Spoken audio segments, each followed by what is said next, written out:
So hey বন্ধুরা, কেমন আছে সবাই? আজকের খেলার খবরগুলো কিন্তু দারুণ ইন্টারেস্টিং। একটা ভিডিওতেই 4-4টে ব্রেকিং নিউজ নিয়ে আসছি, তাই শেষ পর্যন্ত আমার সাথে থেকো, একটা নিউজও কিন্তু মিস করা যাবে না। আর আজকের প্রথম খবরটাই কিন্তু রীতিমতো চমকে দেওয়ার মতো। বিরাট কোহলি আর রোহিত শর্মা নাকি টেস্ট ক্রিকেট থেকে অবসর নিতে চাননি। বিসিসিআইয়ের ইন্টারনাল পলিটিক্সের জুড়েই তাদের এই কঠিন সিদ্ধান্ত নিতে হয়েছে। হ্যাঁ, ঠিক এমনই বিস্ফোরক মন্তব্য করেছেন প্রাক্তন ভারতীয় ক্রিকেটার কার্সন ঘাউরি। তিনি মন্তব্য করেছেন, বিরাট আর কোহলি দুজনেই রঞ্জি খেলার জন্য প্রস্তুত হচ্ছিলেন, যাতে কামিং টেস্ট ম্যাচগুলোতে ভালোভাবে প্রিপারেশন নেওয়া যায়। কিন্তু হঠাৎ এমন কি হলো যে তাদের টেস্ট ক্রিকেট থেকে অবসর ঘোষণা ইনস্টাগ্রাম পোস্টের মাধ্যমে করতে হলো? এই নিয়ে কার্সন ঘাউরি উদ্বেগ প্রকাশ করেছেন যে সম্ভবত এটা বিসিসিআই ইন্টারনাল পলিটিক্সই। বন্ধুরা, তোমাদের এটা নিয়ে কি মনে হয় কমেন্টে জানাতে ভুলো না। আর আমাদের দ্বিতীয় খবরটা ফুটবলের জাদুকর মেসিকে নিয়ে। মেসি ডিসেম্বরে ইন্ডিয়ান ট্যুর করতে চলেছে, যেখানে মেসি কলকাতা, আহমেদাবাদ, মুম্বাই আর দিল্লিতে ভিজিট করবে। এটা সত্যিই মেসি ভক্তদের জন্য দারুণ একটা খবর। তবে জানো কি, মেসিকে হয়তো ভারতে দেখাই যেত না যদি তার former teammates like Emi Martinez আর রোনাল্ডিনিও তাকে রিকোয়েস্ট না করতো ভারতে আসার জন্য। 2022 সালে আর্জেন্টিনা ওয়ার্ল্ড কাপ জেতার ঠিক 7 মাস পর এমি মার্টিনেজ ভারত সফর করে গিয়েছিলেন, আর ঠিক তার 3 মাস পর কিংবদন্তি রোনাল্ডিনিও ভারতে এসেছিলেন। আর মিস্টার শতদ্রু দত্ত, যিনি হচ্ছেন স্পোর্টস ম্যানেজার, যিনি তাদের কলকাতায় ভিজিট করার জন্য কনভিন্স করেছিলেন, তিনি রোনাল্ডো আর এমি মার্টিনেজকে রিকোয়েস্ট করেছেন যে মেসিকে ইন্ডিয়াতে আনা যায় কিনা। আর তারা মেসিকে ইন্ডিয়ার ব্যাপারে বেশ পজিটিভ কমেন্ট করেছিল। মেসি কিন্তু এর আগেও 2011 সালে কলকাতায় যুবভারতী ক্রীড়াঙ্গনে খেলে গিয়েছিল ভেনেজুয়েলার এগেনস্টে। মিস্টার শতদ্রু সেই ম্যাচের উন্মাদনা মেসির সাথে রিসেন্টলি শেয়ার করেছিলেন।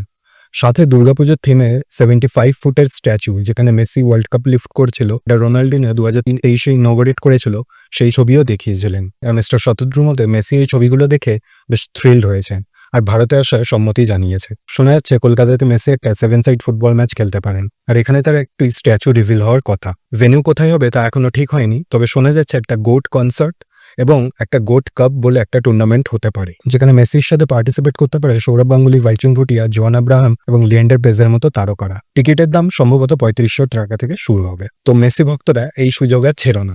এরপর সোজা আইপিএল থেকে খবর আসছে, সঞ্জু স্যামসনকে পেতে নাকি কলকাতা নাইট রাইডার্স এবার অঙ্কুরিশ রঘুবংশী আর রমনদীপ সিংকে ট্রেড করতে পারে। হ্যাঁ বন্ধুরা, সঞ্জু আর থাকছে না তা প্রায় নিশ্চিত। এখন দেখার যে সে নিলামে যায় নাকি আইপিএল ট্রেড উইন্ডো থেকেই কোনো টিম তাকে কিনে নেয়। এর আগে সিএসকে প্রবল দাবিদার ছিল সঞ্জুকে নেক্সট সিজনে ইনক্লুড করা, কিন্তু রাজস্থান রয়্যালস ট্রেডে ঋতুরাজ গায়কোয়াড় আর শিবম দুবে বা রবীন্দ্র জাদেজার মধ্যে একজনকে চাইছে।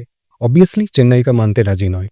এখন দেখা যাচ্ছে কেকেআরও সেরকম কিছু একটা ট্রেড করতে চাইছে। অবভিয়াসলি সঞ্জু বড় প্লেয়ার, সে আসলে উইকেট কিপিং, ক্যাপ্টেন্সি প্লাস দারুণ একজন ব্যাটসম্যান কলকাতা পেয়ে যাবে, বাট রঘুবংশীর মতো ইয়াং প্রসপেক্ট ছেড়ে দেওয়া খুব বড় ভুল হবে বলে মনে হয়। এটা কিন্তু আরেকটা শুভমান গিল টাইপসের এরার হয়ে যেতে পারে। আর রমনদীপেরও আগের সিজন খুব ভালো না গেলেও সে একজন গান ফিল্ডার আর দারুণ ফিনিশার, মাঝে 1-2 ওভার বোলিংও করে দিতে পারে।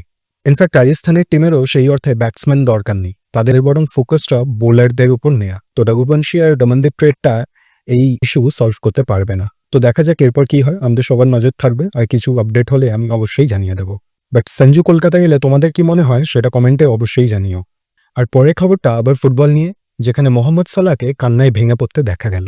হ্যাঁ বন্ধুরা, তোমরা জানো কাল ইপিএল এর ওপেনার ছিল, আর যেখানে টাইটেল হোল্ডার্স লিভারপুল বর্নমাউথকে 4-2-তে পরাস্ত করে দারুণ স্টার্ট করলো। New signing Hugo Ekitike immediate impact দিয়েছে। লিভারপুলের ওপেনিং গোল তার পা থেকেই এসেছিল। এছাড়া কোডি গাকপো, ফেডেরিকো কিয়েসা আর ইঞ্জুরি টাইমে মোহাম্মদ সালাহও গোল করেছেন। তবে খেলা শেষ হতেই সালাহ নিজেকে ধরে রাখতে পারেননি। বন্ধুরা, তোমরা জানো কয়েক মাস আগে লিভারপুল ফুটবলার ডিয়েগো জোটা আর তার ভাই আন্দ্রে সিলভা একটি মর্মান্তিক কার অ্যাক্সিডেন্টে জোরে আমাদের ছেড়ে চলে যান। তাই খেলা শেষে তাদের ট্রিবিউট দেওয়া হলো। গোটা অ্যানফিল্ড স্টেডিয়াম উঠে দাঁড়িয়েছিল।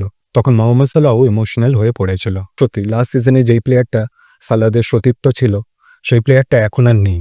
কত তাড়াতাড়ি কত কিছু পরিবর্তন হয়ে যায়, তাই না? তবে এটাই উইশ করবো, ডিয়েগো জোটা আর আন্দ্রে সিলভা যেখানেই থাকুন ভালো থাকুন। You will never walk alone. ব্যাস আজ এই পর্যন্তই। চ্যানেলে প্রথমবার এলে চ্যানেলটিকে সাবস্ক্রাইব করে দিও। আবার ফিরবো খুব তাড়াতাড়ি নতুন কোনো খেলার ডাক নিয়ে।